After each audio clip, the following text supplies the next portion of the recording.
사실 이번 실태 조사에서는 60%가 넘는 가맹점주들이 만족한다 경영 상태에 그래요? 이렇게 대답을 했거든요. 네. 의아스럽다 네. 이 생각을 했는데 그 이유가 이 점주들 중에 55.3%가 창업 이후에도 이제 로열티나 차액 가맹금, 뭐 매출액에 대한 이런 거를 지급 중이었는데 구입 강제 품목 구입 비용에 이제 차액 가맹금이 포함됐다는 사실을 모른다는 겁니다. 가맹점주들이 본사로부터 뭐 식자재나 뭐 포장재 이런 거를 구입할 때 단순히 공급가로만 알고 있었다는 겁니다. 공급가 안에 이런 마진이 붙어 있을 거라는 생각을 못 하고 많이 떼가는데 싶어서 보다 보니까 이게 차액 가맹금이라는 게 붙어 있었다고 하고 가맹 계약서에 필수 품목을 본사로부터 구입해야 된다 이런 조항이 있다고 합니다. 근데 여기 안에 구입 가격에 이제 본사 마진이 포함돼 있다 이런 문구나 이익이 본사 수익으로부터 간다 이렇게 문구가 없기 때문에 네. 정확한 점을 이제 몰랐다는 게 문제가 되고 있습니다.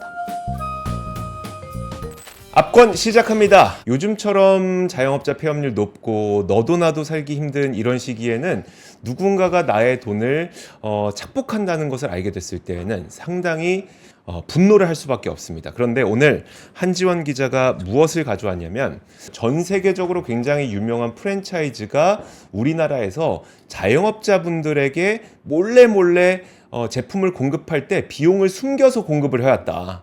비싸게 팔아왔다는 거죠. 비싸게 팔아왔다. 이 내용을 한지원 기자가 취재해왔습니다. 네.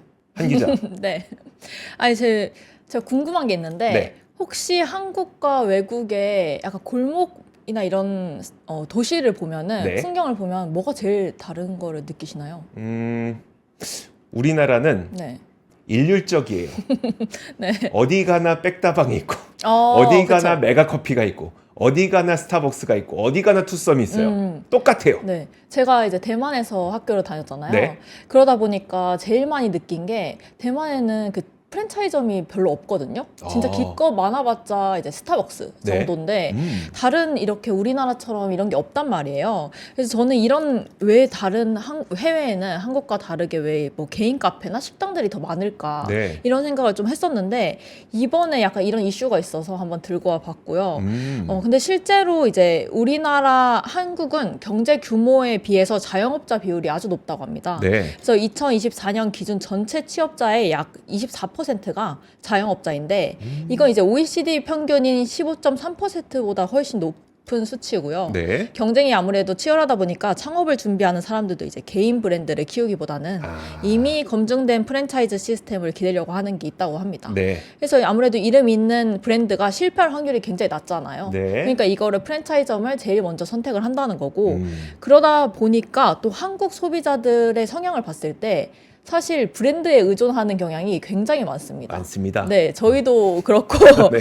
네, 이게 남들의 시선이 좀 중요하기 때문에 네. 아무래도 남들이 좀 먹었던 거나 남들이 뭐 입던 거 이런 거를 많이 선호한다고 하는데 이런 이제 성향도 있고 하다 보니까 좀 품질이 어느 정도 보장이 되잖아요, 브랜드는. 네. 그래서 이제 좀 내 지위랑 뭐 이미지가 이렇게 올라가는 것 때문에 이렇게 프랜차이즈를 많이 선호를 한다고 합니다. 최근에는 어떻게 바뀌었는지 모르겠지만 네.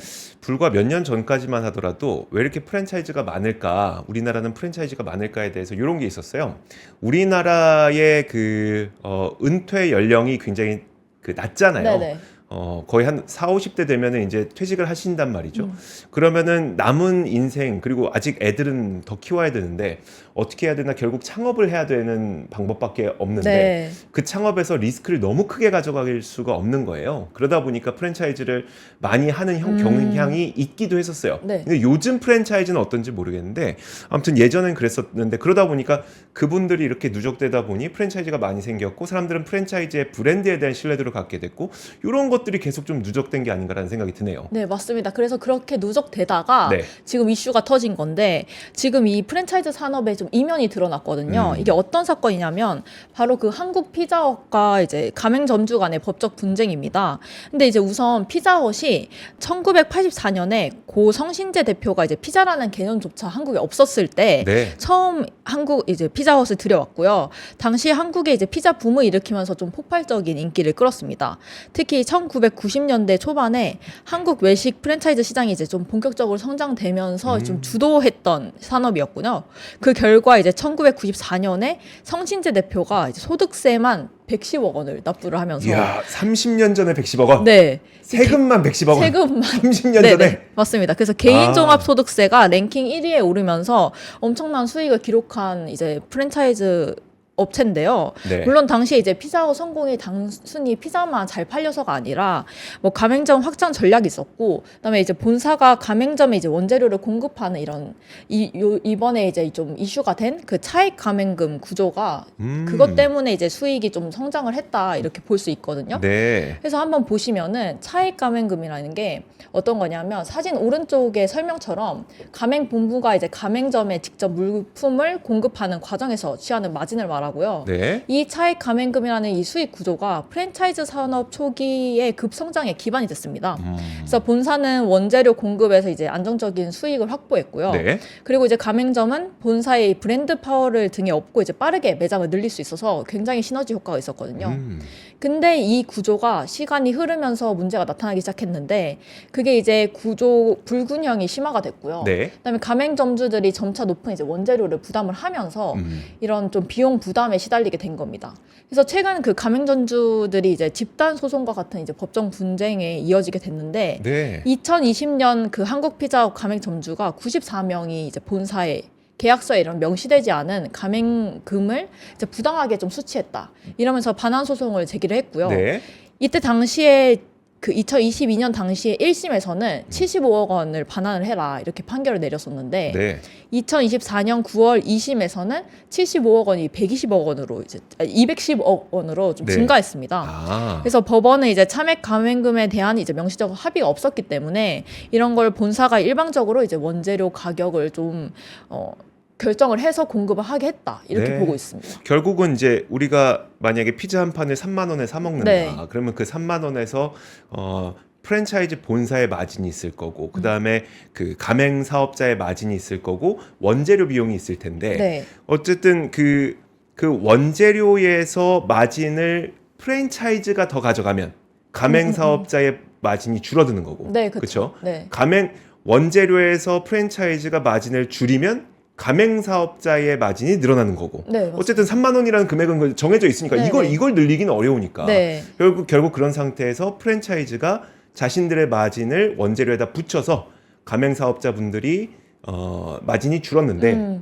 이게 안내가 안 되어 있었기 때문에 그 금액을 반환해라라고 네. 2심까지 그렇게 판결이 났다는 네, 거네요. 맞습니다. 그래서 이제 업계에서는 사실 그동안 없었던 판결이라고 말을 하고 있거든요. 네.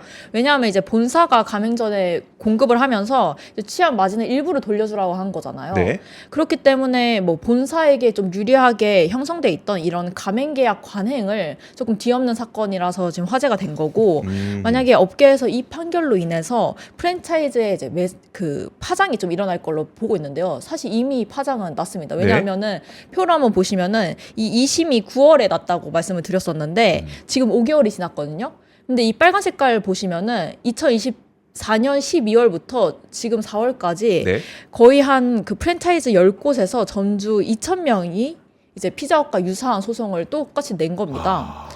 그래서 일단은 지금 가맹점주들이 왜 분노를 했냐 이렇게 보면 세 가지 이유로 좀 볼 수가 있는데 네. 첫 번째가 이제 가맹점주들이 본사로부터 뭐 식자재나 뭐 포장재 이런 거를 구입할 때 단순히 공급가로만 알고 있었다는 겁니다. 근데 이제 공급가 안에 이런 마진이 붙어 있을 거라는 생각을 못 하고, 왜냐면 계약서에 이제 명시된 게 없으니까요. 네. 그러다 보니까 이렇게 하다 보니 좀 마진을 많이 떼가는데 싶어서 보다 보니까 이게 차액 가맹금이라는 게 붙어 있었다고 하고, 네. 그리고 또 이제 계약서에 명시되지 않았다고 말씀을 드렸잖아요.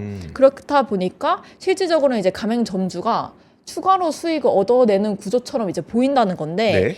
이게 그 가맹 계약서에 필수 품목을 본사로부터 구입해야 된다 이런 조항이 있다고 합니다.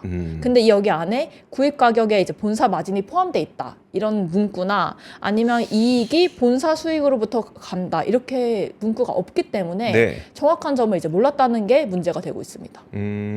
사실 네. 이 얘기 딱 듣자마자 이거는 자주 나오는 커피값 올라갈 때나 아니면 네네. 치킨값 올라갈 때나 항상 나오는 논란 가운데 하나가 원가를 공개하라거든요. 네, 맞습니다. 근데 사실 원가는 어느 누구도 공개하지 않죠. 네. 근데 지금 보면은 가맹 사업자분들이 프랜차이즈에게 니네가 우리한테 공급하는 원재료의 원가를 공개하라고 하는 요구하는 거네요. 네, 네, 맞습니다. 그리고 법원에서는 안내가 안 되어 있기 때문에 공개까지는 아니지만 그 부분의 일부를 반환해야 된다고 판결을 한 거고요. 네, 맞습니다. 그래서 작년 11월에 그 더불어민주당 김남근 의원실이 제공한 자료에 따르면은 2020년에서 2022년까지 치킨 프랜차이즈 상위 6개 점포당 연평균 차익 가맹금이 5,474만 원이었어요. 근데 이게 전체 가맹점 평균 매출의 한 10.8% 수준이었거든요. 네. 그러니까 본사로부터 필수로 구매하는 뭐 필수 품목들도 사실 창업하는 사람들 입장에서는 상당히 많은 비용을 차지하거든요. 그렇기 때문에 실제 한 저가 커피 브랜드의 창업자에게 제가 물어보니까 네.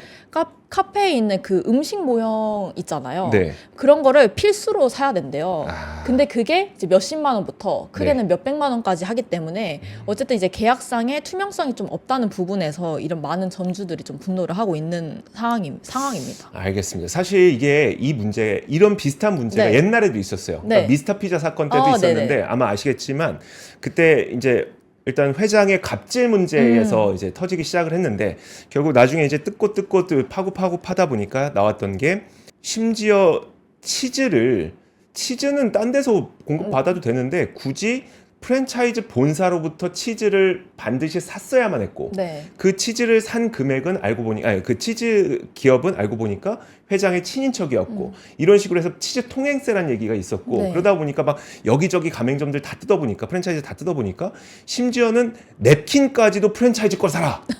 아니 냅킨은 우리가 딴 데서 살 수 있는 거 아니야. 네. 그러면서 그때 막 여러 가지 수정이 필요하다. 그래서 정말 그 맛과 그다음 메뉴를 유지할 수 있는 필수 재료 말고는 네. 그 자영업자분들이 실제로 그냥 자신들이 가격 비교해서 살 수 있도록 하라라고 하는 이제 변화가 있었던 걸로 알고 있는데 네. 피자 사례를 보니까 아직까지도 계속 이런 상태가 유지가 됐었군요. 네, 왜냐하면은 그 미스터 피자 사례는 사실 그 회장의 갑질 문제가 더 논란이 되기도 했었고요. 네. 그리고 그때 당시에 이제 피자 업계 점유율이 도미노 피자랑 이제 미스터 피자가 한 15%뭐 네. 이 정도고 2000년대 기준입니다. 그리고 지금 피자헛이 45%로 훨씬 더 높은 점유율을 기록하고 있거든요. 그러면서 이제 미스터 피자가 이제 회장 갑질 사건이 일어나면서 네. 점점 점유율이 오히려 줄었어요. 그러면서 이제 점점 좀 사그라든 거죠. 그 순위에서는 없어진 거죠. 그러면 이제 예전부터 있었던 문제임에도 불구하고 최근에 이게 문제가 불거진 이유는 뭘까요? 아무래도 이제 외식 업체 폐업률도 그렇고 좀 코로나 시기보다는 많이 안 좋아졌거든요. 네. 그래서 이 오픈업에 따르면은 2023년 기준 외식 업체가 81만 8,867개입니다. 근데 폐업한 업체가 그 중에 17만 6천 개로 이제 폐업률이 21.5%에 달했거든요. 그래서 5곳 중에 한 곳이 문을 닫는 거고요. 충북 도지회에 따르면 이제 올해 1월에만 충북 지역 외식 업체가 한 122개가 문을 닫았다고 합니다. 한 달 만에 이제 네. 100개 넘게 닫은 거고요. 업종별로는 물론 뭐 쌈밥 전문점이나 뭐 아니면은 예전에 좀 유행했던 그런 재래 음식이나 도시락 전문점이 폐업률이 훨씬 높았는데 네. 뭐 물론 이 기간에 이제 신생률이 좀 가장 높았던 업종은 이제 샐러드 전문점 요즘 많이 생기고 있는데 이게 좀 많아지고 있고요. 네.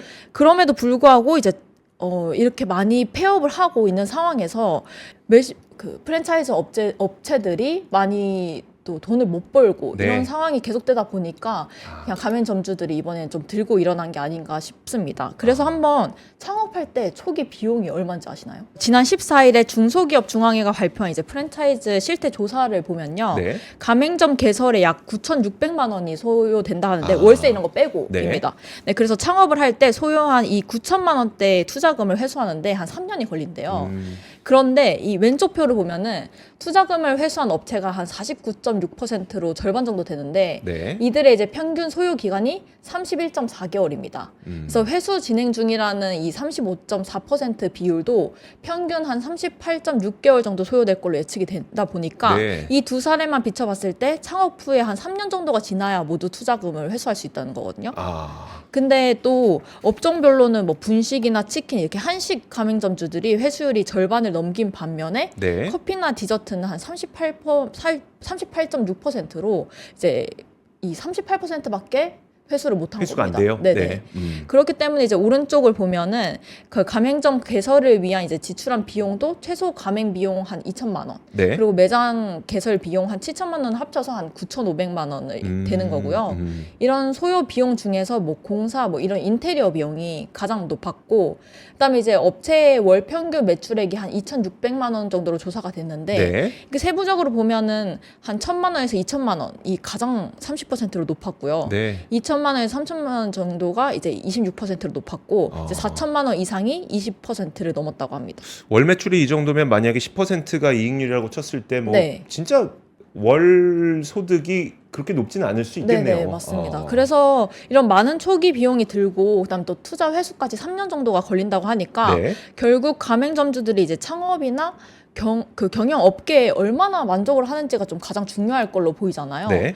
근데 사실 이번 실태 조사에서는 60%가 넘는 그 가맹점주들이 만족한다 경영 상태에 그래요? 이렇게 대답을 했거든요. 네. 그래서 되게 제가 좀 의아스럽다 네. 이 생각을 했는데 그 이유가 왜 이렇게 대답을 했냐 하면 이 점주들 중에 55.3%가 창업 이후에도 이제 정액 로열티나 차액 가맹금 뭐 매출액에 대한 이런 거를 지급 중이었는데 네. 표를 한번 보시면은 근데 이제 구입 강제 품목이 없다가 13.6%였거든요. 네. 근데 계속 가맹금을 지급하고 있지 않다도 한 44.7%인데 여기서 좀 문제점이 31.1%포인트가 차이가 있습니다. 네. 근데 그 이유가 이걸 어떤 걸 뜻하냐 하면은 구입 강제 품목 구입 비용에 이제 차액 가맹금이 포함됐다는 사실을 모른다는 겁니다. 다시 말씀해 주세요. 그러니까 네. 가맹금을 지급하지 않는다고 응답한 사람이 44.7%인데 그래서 나는 저는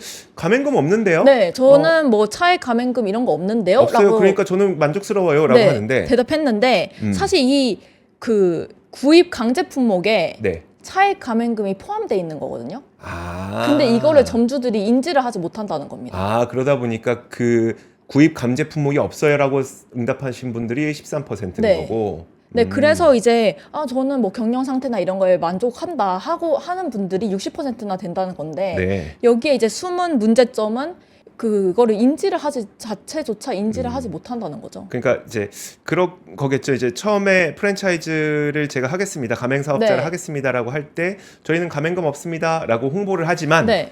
실질적으로는 여러분들이 사는 원재료에 가맹금이 포함되어 있습니다라는 네. 얘기죠. 네, 맞습니다. 그래서 이제 본사에서는 이번에 좀 이런 이슈가 나왔을 때 얘기를 한 게 차액 가맹금이 이제 마진의 성격을 가지고 있기 때문에 네. 그런 가맹 사업장 간 계약에서 이런 별도 합의는 필요가 없다.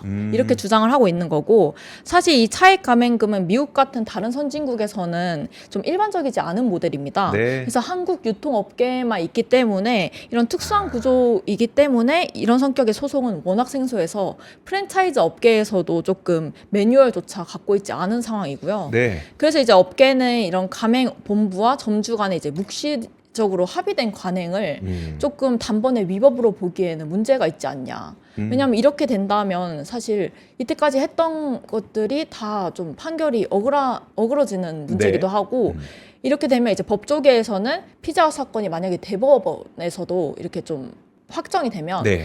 유사 소송이 이제 계속 불어날 거다 이렇게 보는 게 있는데요. 네. 사실 이미 앞서 봤던 표를 다시 보시면은 이 해당 판결을 기점으로 뭐 교촌치킨이나 프라닭, BBQ 이렇게 다수 프랜차이즈 가맹주들이 소송이 났잖아요. 네. 근데 이게 한 몇 개 업체를 보면은 교촌치킨이 2025년 1월에 한 가맹점주 247명이 이제 본사를 상대로 소송을 냈습니다. 그래서 각 100만 원씩 최소 청구액을 제시했을 걸로 보고요.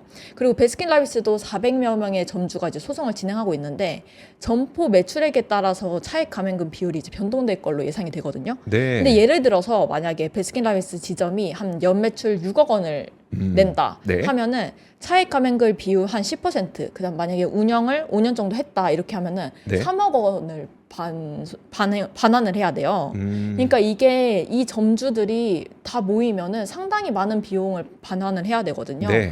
그렇기 때문에 이게 본사가 또 무너질 경우에 대비해서도 굉장히 이제 프랜차이즈 업계에서도 이제 가치 위협이 되고 있다. 네. 양쪽 둘 다 문제가 되고 있다. 이렇게 보고 있습니다. 치킨 게임이란 거네요. 네, 맞습니다. 사장님이 이기면 프랜차이즈가 죽을 수 있고 네네. 프랜차이즈가 이기면 사장님이 죽을 수 있고. 네, 맞습니다. 왜냐하면 이게 전종열 전국 가맹점주 협의회 자문위원장에 따르면은 이게 폐점한 그러니까 5년 안에 폐점한 업체들도 소송이 가능하대요. 그렇게 되면은 아, 그래요? 네, 이게 법적으로 소송이 다 가능하다 합니다.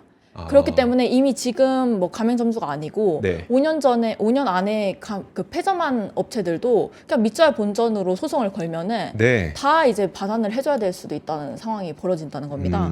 그래서 이 지금 현재 이런 상황이 좀 커지면은 연쇄적인 좀 회생 절차가 벌어질 수 있는데 네. 현재 그 이차돌이라는 식당 아시죠? 네, 들어는 봤어요. 네네. 제가 직접 가보진 못했고. 네, 거기도 지금 다른 플러스라는 회사인데 19일에 회생 절차를 좀 결정을 받았고요. 네. 그리고 이제 뭐 국수 프랜차이즈 명동 할머니 국수도 이제 봉원 F&B라는 회사인데 네. 여기도 이제 회생 절차를 신청하고 또 이렇게 지금 신청 중인데요. 근데 외식 업계는 이제 현금 유통 주기가 워낙 짧아서 네. 이렇게 본사가 타격이 있을 경우에 연쇄적으로 이렇게 유동성에 문제가 있을 수 있다고 합니다. 네. 그렇기 때문에 이제 소송으로 인해서 이제 브랜드 경쟁력이 좀 악화되고 이러다 보면은 소송에 참여하지 않은 점주들도 맞아요. 조금 문제가 될 수 있거든요. 맞아요. 네, 그래서 지금 댓글에도 백종원 사태가 많이 나오고 있는데 사실 이거는 표를 한번 보시면은 네.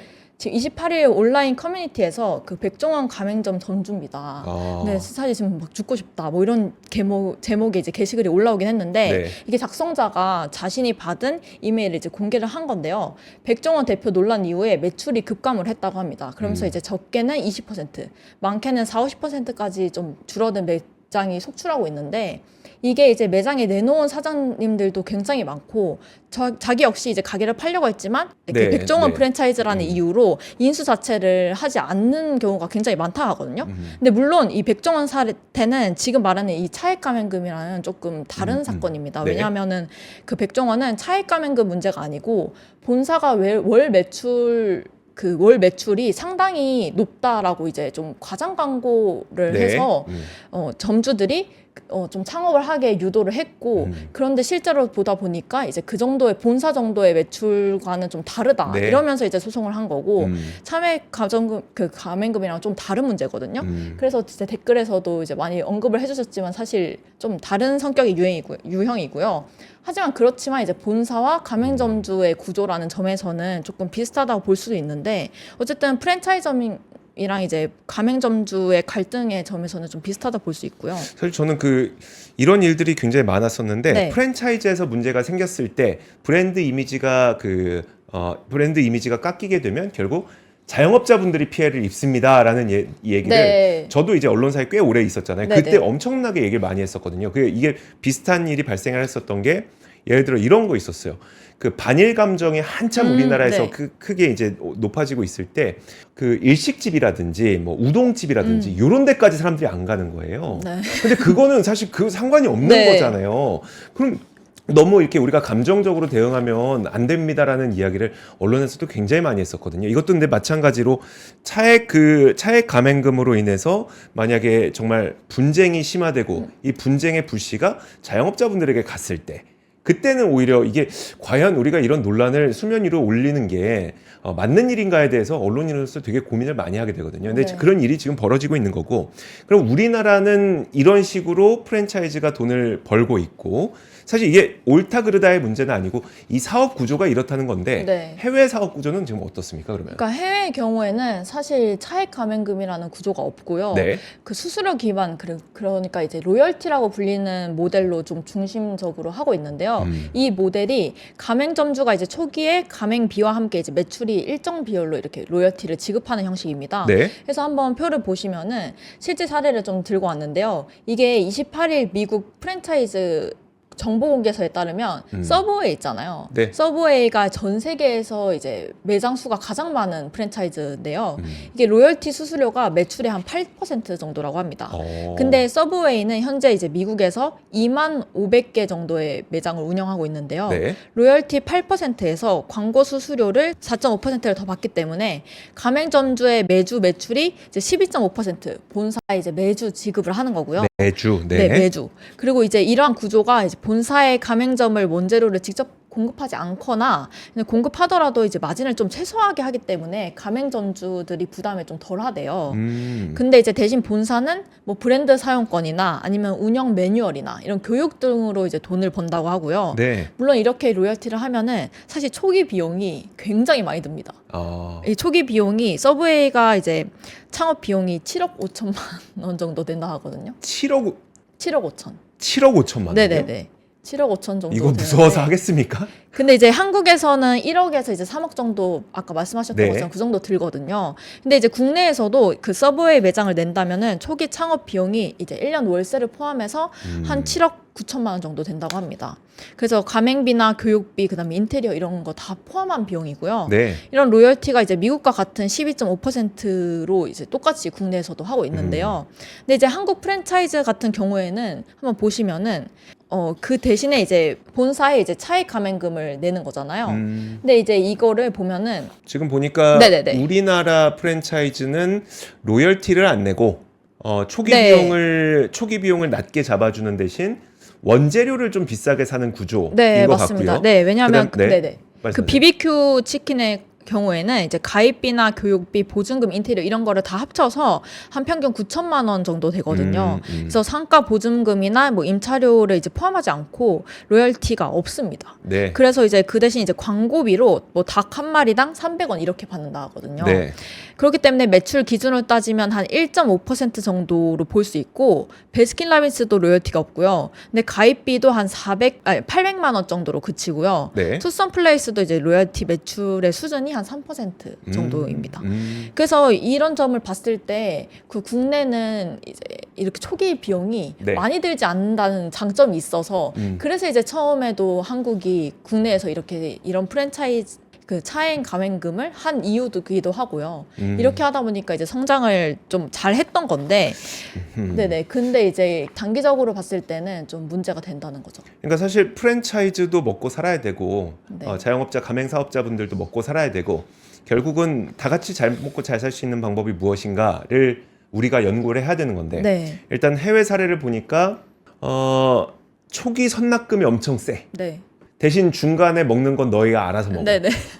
니네가 능력 좋으면 많이 먹는 거고 우리한테는 12%만 내면 되니까 네. 수익 높여서 니네가 알아서 먹어. 우리는 선납금 약해. 가맹비도 없어. 그러니까 이 초기에 딱 투자하려고 할 때 보니까 되게 수익률이 높겠네라고 착각을 하고 들어갔다가 네. 실제로는 운영을 하다 보니 분명 가맹비도 없고 선납금도 적게 냈는데 왜 나는 수익이 안 나지? 라고 뜯어보다 보니까 그 비용이 여기 숨어 있었구나 네. 라고 하는 걸 알게 됐다는 게 이번 사건이네요. 네, 맞습니다. 그래서 해외는 일찍부터 이렇게 로열티가 좀 잘 구조가 돼 있었는데 뭐 국내에서는 2000년대 초반까지만 해도 이런 가맹사업법조차 잘 없었거든요. 네. 그래서 2000년대에 이제 좀 제대로 정비가 된 거고 본사들도 이제 자유롭게 좀 가맹점을 늘리고 원재료를 공급하는 방식으로 수익을 좀 챙겨서 사실은 이런 프랜차이즈점들이 이제 많이 생기기가 좀 쉬운 구조였습니다. 그럼 우리도 그 로열티 구조로 갈 수는 없어요? 근데 이게 좀 업계에서는 당장 바뀌기에는 굉장히 어렵다고 하고요.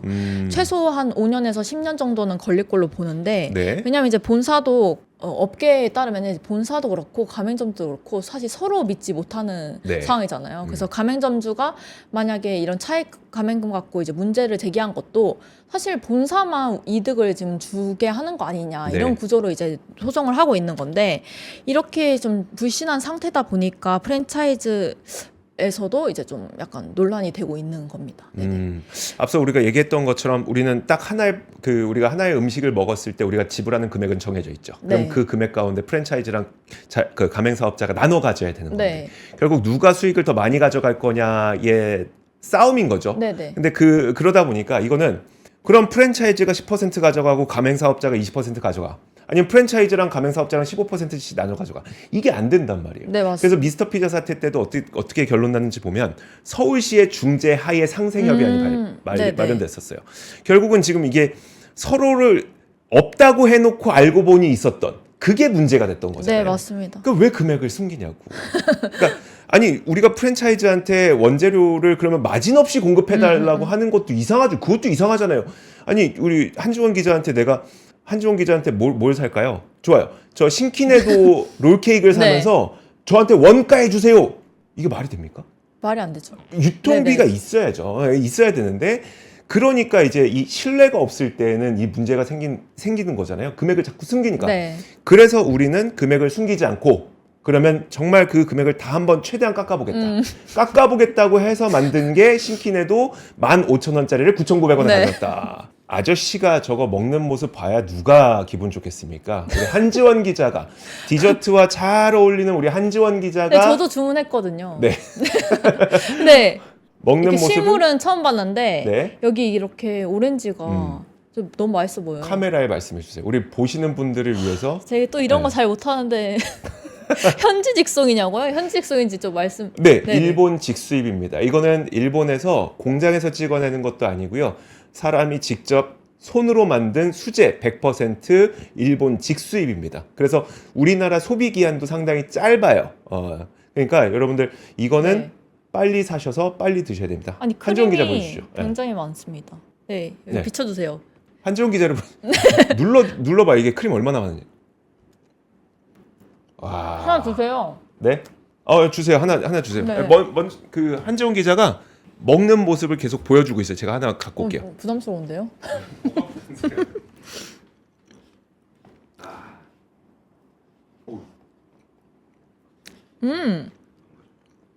근데 맛있다. 파리바게트 이런 건 비교가 안 됩니다. 상호명 얘기해도 되나요? 우리 파리바게트에서 들어오면 어떡하려고 지금 이거요. 그럼 또 그때 맛있다 하면 되죠. 이런 자본주의가 나온 괴물 같으니라고. 자, 저도 한번 맛을 보도록 하겠습니다. 이게 진짜 그냥 맛있다가 아니라 빵의 맛이 있고요. 크림의 맛이 있고요. 오렌지의 맛이 따로 있어요. 이 세 가지가 조화가 되거든요. 네. 아니 근데 이게 좋은 게 이 오렌지가 식감이 굉장히 씹히네요. 그래서 맛있는 것 같아요, 더. 크림의 맛이랑 빵의 맛이랑 오렌지의 맛의 조화가 엄청납니다. 그래서 요거 보통 먹다 보면 입이 작으신 분들 빵 조금 떼먹고 네. 크림 떼먹고 그다음에 그 오렌지 떼어 드시고 하잖아요. 그러면 안 돼. 이거는 진짜 한 입에 먹어야 돼. 이렇게. 먹을 때 손으로 먹는 걸 좀 좋아하긴 해요. 손으로 먹고 근데 맛있어요. 손에 네. 먹는 거 이렇게 손에 남은 걸 빨아 먹고 인간적이지 않습니까? 네, 인간적입니다. 억지로 대답하는 거 보게. 자, 그래서 저희가 이게 전국에 오프라인에서 살 수 있는 매장이 제가 검색을 해보니까 딱 2군데밖에 없어요. 노년에 카페 하나 있고 그다음에 대구에 카페가 하나 있습니다. 거기 가시면 저걸 직접 사실 수 있는데 오프라인으로 네. 사실 수 있는데 거기 가서 사셔도 15,000원, 16,000원이에요. 오렌지롤이 16,000원이고 밀크롤이 15,000원이거든요. 네네. 근데 제가 9,900원에 떼었잖아요. 9,900원에다가 이게 냉동 배송을 해야 돼. 지금 방금 보여드렸던 것처럼 생크림이 가득 들어있기 때문에 냉동 배송을 안 하면 안 되는데 냉동 배송을 하려고 하면 사람들이 일일이 그 아이스를 다 넣어야 됩니다. 그럼 이거 배송비를 뺄 수가 없어요. 그럼 9,900원에 5,000원 배송비를 넣어봐요. 14,900원이야. 네. 그럼 좀 안 사죠. 그럼 안 사잖아요. 네. 그래서 제가 3개를 세트로 사면 배송비를 없애주겠다고 해서 3개를 세트로 9,900원짜리 3개 29,700원에 들고 온 겁니다. 자, 그러면 네, 네. 결론 내주세요. 네네. 근데 일단은 이제 피자헛 소송이 좀 대법원까지 어떻게 판결이 나는지가 제일 중요할 걸로 보이고요. 네. 그리고 이제 단순히 이제 몇 브랜드의 문제가 아니고 사실 이건 업계 전체적인 문제잖아요. 네. 그렇기 때문에 지금 양상으로는 이제 업계 전체 소송으로 좀 번질 수 있기 때문에 그런 점은 좀 중점적으로 봐야 될 것 같고요. 그리고 이제 업계 전반에 이제 신뢰 회복이 좀 중요하다고 저는 보고 있는데 네. 이런 가맹본부가 이제 수익 구조를 좀 투명하게 공개를 해야지 이렇게 좀 값싸게 좀 할 수 있지 않습니까? 저도 이제 올맞나 봐요. 그렇습니다. 네. 그러니까 결국은 프랜차이즈와 가맹사업자가 같이 살아가야 되는 거잖아요. 네, 가맹사업자가 없으면 프랜차이즈가 어떻게 있겠습니까? 프랜차이즈가 있어야 가맹사업자분들이 그래도 좀 리스크를 덜어서 네. 사업을 하실 수도 있는 거고 결국은 그 둘 사이의 신뢰 관계를 통해서 상생의 협의를 해야 되는데 지금은 상생보다는 서로 못 믿고 그 다음에 업황이 너무 안 좋다 보니까 너희가 나 몰래 나에게 이 돈을 떼갔어? 라고 하는 그 불신이 굉장히 네. 강하게 되어 있어서 일단 어떻게 될지는 좀 지켜봐야 되겠습니다만 사실 이런 것들은 제가 보기에는 프랜차이즈가 사실 먼저 나서주는 게 좋습니다. 왜냐하면 가맹사업자분들은 서로 뭉치기가 되게 힘듭니다. 네. 근데 프랜차이즈는 사실 자신들의 경영적 판단을 할 수가 있잖아요. 그럼 프랜차이즈 쪽에서 우리가 이 정도의 마진을 갖고 여러분들에게 그 원재료를 제공하겠으니, 왜냐면 저희도 먹고 살아야죠. 저희도 직원이 있습니다. 네네네. 대신 여러분들께서도 열심히 노력하셔서 장사를 많이 잘 하셔서 수익을 내셨으면 좋겠습니다. 이런 식으로 가야 되지 않을까 싶습니다. 이건 사실 가맹사업자분들이 먼저 나서줄 수 있는 문제라기보다는 네. 프랜차이즈가 좀 먼저 나서줄 수 있는 문제가 아닌가 싶습니다. 저도 사실 이번에 이 떼오면서 도대체 얘네는 얼마에 받아오길래 라는 생각했거든요. 근데 사실 그게 아무 의미가 없어요. 아무 의미가 없습니다. 그러니까 서로 믿을 수 있는 거래를 할 수 있는 구조를 누가 만들어줄 수 있을 것이냐. 제가 봤을 때 프랜차이즈 같습니다. 네. 자, 그러면 오늘은 여기까지 하도록 하겠습니다. 여러분들 연휴 잘 보내시고요. 지금까지 압권이었습니다.